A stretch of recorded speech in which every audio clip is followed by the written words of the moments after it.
Good morning, everybody. My name is Muriel and I'm CEO of Marito 8020. We are conducting a health screen within your company and it is starting next week. I'm here to give you a little overview of what the health screen entails, what the tests are about, how it looks, how you book in, and I suppose a little overview in relation to your health in general and why we would conduct a health screen and why it's so important to actually know where our health markers are at. So I suppose the beginning is Ireland is on course to be the fattest nation in Europe by 2030.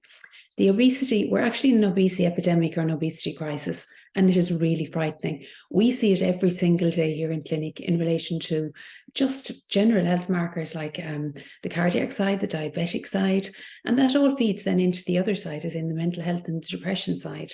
Over 1,000 people monthly are diagnosed with type 2 diabetes in Ireland. 1 in 5 of our kids are diagnosed with type 2 diabetes. That is driven by diet, that is driven by lifestyle, which is very, very scary. Over half the adults in Ireland over the age of 45 have high blood pressure. Again, that's really scary. And any of the screens that we've done, we've actually found definitely during COVID and as we came out of COVID, we have like high blood pressure. We've hypertension stage 1, hypertension stage 2, and chronic elevated high blood pressure. Hypertension is elevated blood pressure over a period of time. We need to get a handle on things like this. 5,000 sudden cardiac deaths occur every year in Ireland, which is on average 14 deaths a day. 14 deaths a day from cardiac.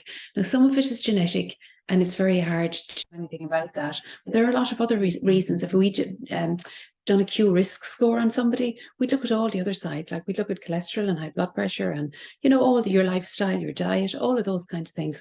Got to take them into account. Each year, approximately 10,000 Irish people also die of a stroke or have a stroke, and about 2,000 die of a stroke. So that feeds into the cardiac side. And, if you look at the chart here that's in front of you at the minute, the stroke is like number 2, heart disease is number 1. Okay, so this is really scary. I think if we go down along to 11 or 12, we've other issues that are heart related. So we've got to get all of these, I suppose, pull back a little. Preventative for me has to be number 1. Education and support are number 2. We've got to get those 2 right. The preventative side is not taking a tablet for a tablet for a tablet.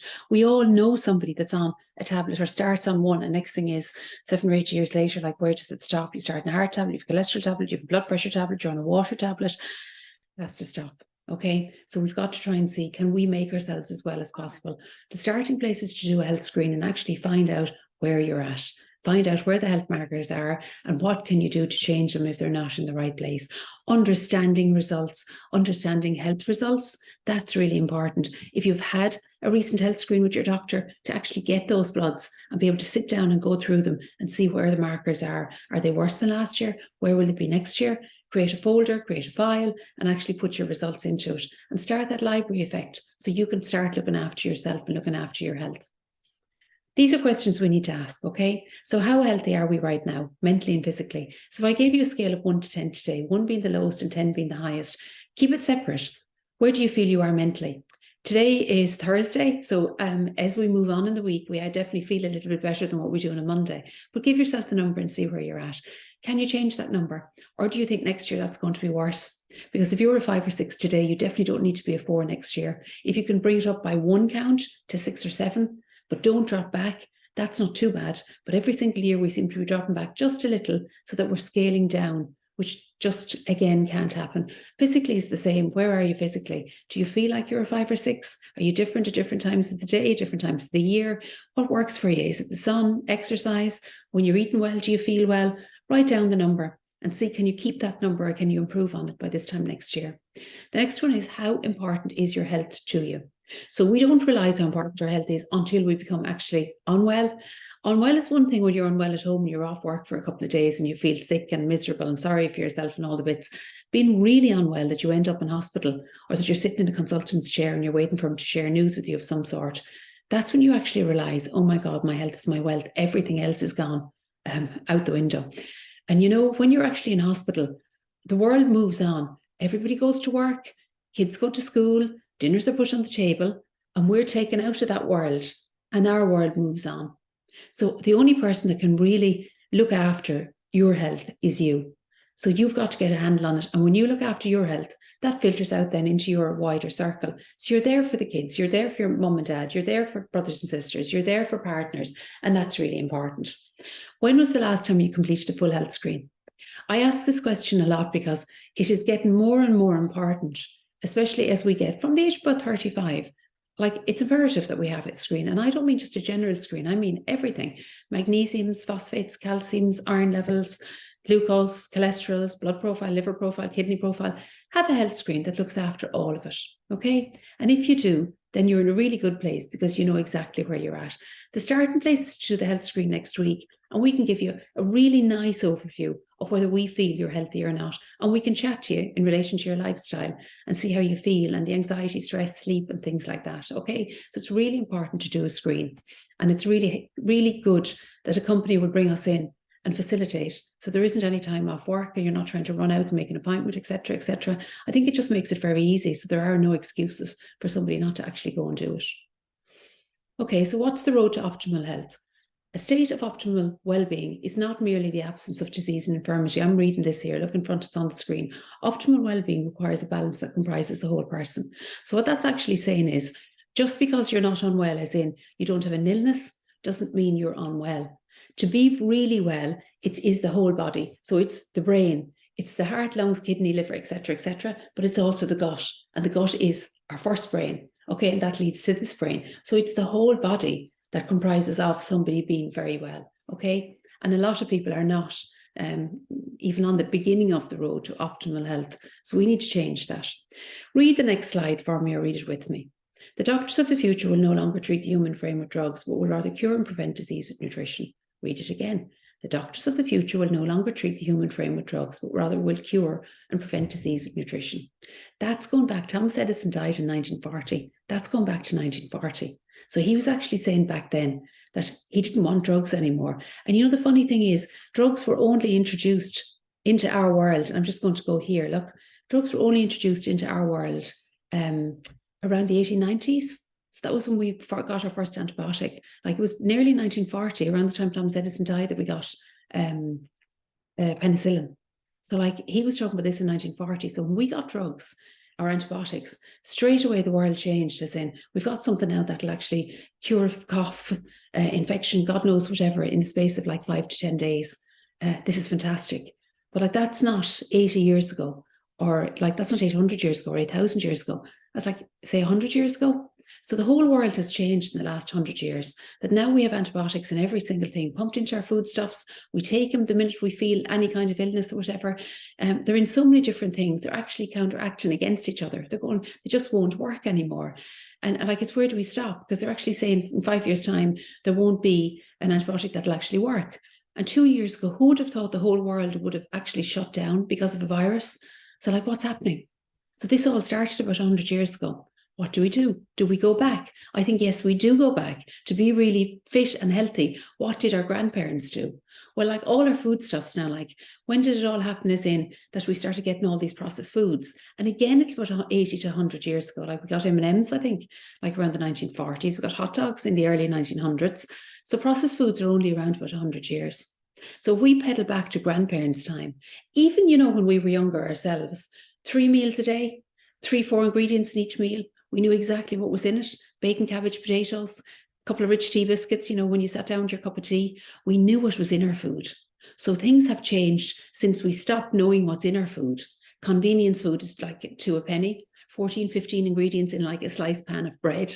So this is all crazy. So we've got to go backwards or we're all going to become really unwell. And like I said, it's not rocket science. It only happened literally 100 years ago. And what did we do before we had antibiotics, etc.? We had all the medicinal stuff. We had all the herbal stuff. So like, our medicine grew on our hedgerow, etc. So your local health food shop, like, is your doctor. That should be your medicinal doctor, like, because they are just fantastic. So what happens? So we talk about the immune system. So we're not eating right, okay? So we've got stress, sleep, our immune system in relation to like our diet, alcohol, exercise, all of these things all affect our immune system, okay? So if we have a compromised immune system, what happens? You can see it there on the screen. Lifestyle-related illnesses, chronic illnesses, okay? So all the different ones, type 2 diabetes, so many different ones, okay? Breakdown of muscles, so you just don't maintain, your body is not able to maintain. Chronic tiredness, tired you get out of bed, tired at 3 o'clock, tired going to bed, all the time you just feel like you're really unwell. Weight gain or weight loss, you just cannot lose weight. Your metabolism is just all over the shop. If your immune system is compromised, your metabolism is just not working, okay? Your gut is on fire and that has the rest of your body inflamed. Growth problems for our younger generation, okay? They just won't reach optimal height or they won't get to where they need to be. Increased risk of injury, infection, viruses or illnesses. We saw that with COVID. I said it when I heard about COVID, within 2 to 3 weeks, if somebody has a compromised immune system, they are going to be wide open to actually contacting a virus, which was COVID-19. If somebody was overweight or obese, yes, they were at increased risk. If your immune system is compromised, even things like injury, even our kids playing sport, even us going for a run, if there's inflammation in the body, you are at increased risk of getting injured while you're out doing that run. Increased risk of infection.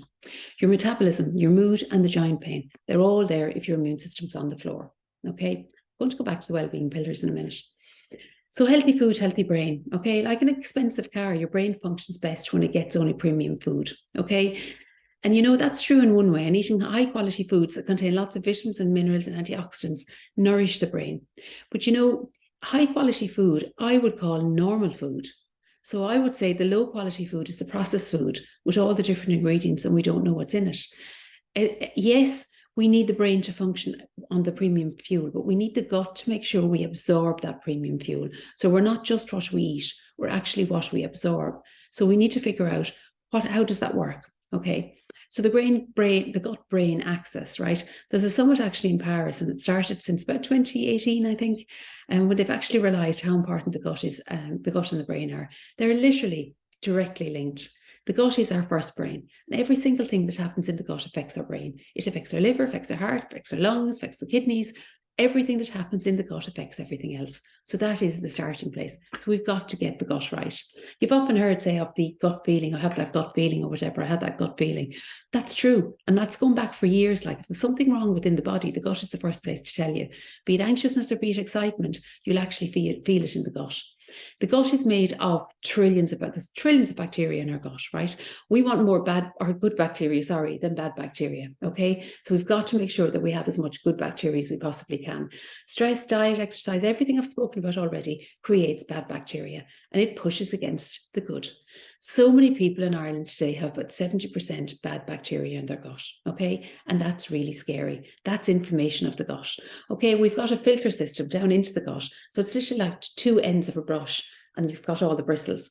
If your gut is in a bad place, if there's inflammation in the body, this filter system actually dies and the filters, the brushes for all the world fall down. So this is a system that filters the big particles of food and separates the good from the bad. If you don't have a filter system, all those particles of food are all going to enter your bloodstream and they're literally just going to cause more inflammation or enter the cell walls within the body, which can cause long-term illness. Okay, so our gut is so important. If our gut is under pressure, right, and the wrong foods or the stress or whatever is keeping that information alive all the time. So like the embers of a fire, okay? So it's keeping those embers of a fire alive. And every time you put in bad food or alcohol or you're stressing or whatever, you're just inflaming that. Can you imagine what's happening then within the liver? Because the gut, everything in the gut is going to the liver. So the liver is under pressure to detoxify. Okay, if you're taking paracetamols or Nurofen or any kind of tablets, the liver is under pressure to detoxify. So one leads into the other, okay? So we need to make sure that we try and get this picture right, okay? Exercise also, exercise to induce stress. So like if you're over-exercising, that can weaken the gut barrier as well and allow that bad bacteria to enter the bloodstream. You'll actually see there the list that have on it: environmental toxins, over-supplementation, what would you call it, the Nexiums, all of these kinds of things, steroids, etc. They all allow bad bacteria to enter the bloodstream. They all break down the lining of the gut. So we've got to make sure that we limit as many of them as we possibly can. And you see there, you can eat the best diet in the world, full of vitamins and minerals and all the macros, but are we absorbing what we actually need? Do they end up in our cell walls so that we can use them for every single organ in the body, most importantly, our brain? Okay, you'll see there the serotonin, 90% of the body's serotonin is made in the gut, 74% of the dopamine is made in the gut. There are emotions. That's your gut feeling. If our gut is under pressure, we're not going to have those, okay? So it's really important we get that right. So I'm going to go back here to the wellbeing pillars for 2 seconds. Just see here, the 6 wellbeing pillars, guys. We need to get all of these. We need to work on each one of these. It's the new year now. Physical, mental, social, spiritual, intellectual, and emotional. Get a little notepad and just see how many of those boxes do you tick. For me, you can tick 2 or 3 of them together. Like you can actually tick physical, mental, and spiritual by just going for a walk. Bring somebody with you for a chat or whatever, and you have the social one. You know, it's important that we get those. It's important we connect. We're working on this a lot with kids in schools. They're starting to understand the difference within the wellbeing pillars and the ones that they might be falling down a little on and they need to bring back up. I don't have long on this today. If I had longer, we could do an awful lot more, and maybe we'll do something on this down the line that will actually give a lot more on wellbeing and your relationship, etc. So what is functional nutrition? So if you look there, functional nutrition is personal. This is what we work on every day. Functional nutrition is preventative medicine. It focuses on the patient instead of on the disease. So it's kind of like pre-disease. Stop having it, stop getting sick. Don't put yourself on the path to taking tablets, okay? It's a personalized method. And you know what's here is literally every single person can do nearly all of these. The genetic side and the epigenetics, we, yes, are a product of our genetics, and it's hereditary and all the different bits and pieces. But so many of these, like your gut health, your adrenals, your diet, your food, your stress management, your sleep, all of these, we are responsible for ourselves. We can look after all of these ourselves. That's what I work on every single day. Somebody would say to me, can you give me a diet plan? I'm like, no, there are no generic plans that you can hand out to every single person. No one size does not fit all. Every single person that comes in and sits in front of me has different issues. There are different lifestyle, different set of genetics, different family, every single thing. So each side is personal, but you can personalize it yourself and you can do the preventative side yourself. You can tick each box in that and say, I want you 5% better on each one of these for the next month. And you can continue that throughout the year, and then you're definitely going to be in a better place. So when you're talking about preventative medicine, this is the thing, this is the starting place it's in. We talk about the 5 R's, okay? So the number 1 is you remove stressors and gut irritants. So what's stressing you within your life? What isn't working for you? What do you need to pull back on? And the gut irritants then are things that irritate the gut, like caffeine, sleep, alcohol, spicy foods maybe. Every single person is different. Replace nutrients, bile and stomach acid. Good food will do that. If we need to replace it with supplements, we can for a little while, but good food will do it. Re-inoculate with pre and probiotic. So probiotic, you can get a probiotic through fermented food. If you don't know what that means, you can actually go and buy a probiotic like a Super 8 or an OptiBac. A prebiotic feeds the probiotic. So prebiotic is like fibrous foods. So you're talking about things like, fruit and veg, brown breads, porridge, things like that. So they'll feed and then inoculate more and more good bacteria. Probiotic is a good bacteria. Repair the intestinal walls, which we can do, and rebalance your lifestyle. So you're just literally getting the smaller things. I say small wins, realistic steps, small wins. We can do the smaller things right to rebalance our lifestyle, and straight away we will actually start feeling better. Okay. 18% of Irish population was recorded as having a mental health disorder. We know now that so many issues in relation to mental health, depression, anxiety, and stress come from not getting enough exercise and having really poor nutritional quality food, like deficiency in omega-3s, deficiencies in B6 and B12s, etc. So we've got to get that right. And it really worries me with the younger generation coming through, because they're not getting that piece of the equation right. And if they don't, the depression, anxiety, and stress is just going to escalate. And where are we at? Okay, that's a whole other literally talk if I was to delve down that rabbit hole. But yes, we have to get a handle on it. And it all comes back to the preventative health side. So the 3 essential rhythms for health are when we sleep, when we eat, and when we're physically active. A lack of consistency in these will lead to a decline in physical and mental health. So we have to sleep enough. And we have to get our 8 hours. And it's known now, studies, that kids have to get 9 hours. Teenagers have to get 9 hours. When we eat, how much we eat. So it's 3 meals a day for me, 3-4 ingredients in a meal, and when we're physically active, what we actually do. Okay, so that's me. So thank you very much for listening. The screen opens on Tuesday in Nenagh County Council. Okay, so I think we're there from about 7 in the morning. First appointment is 7:30. So we look forward to seeing you. The tests that are included are everything from body fat, visceral fat, bone density, hydration levels, muscle mass, oxidation levels, cholesterol levels, and I think there's additional extras, blood pressures in there too, and additional extras are like prostate, thyroid and sugars, etc. So yeah, we'll sit down and we'll go through it with you once the results are in. So it's all done in one appointment. You have your 30 minutes. And we look forward to seeing you. Okay. The booking link has gone out through Walter Downey, as far as I know. So we should see you next week. Okay. Thanks a million. Bye-bye.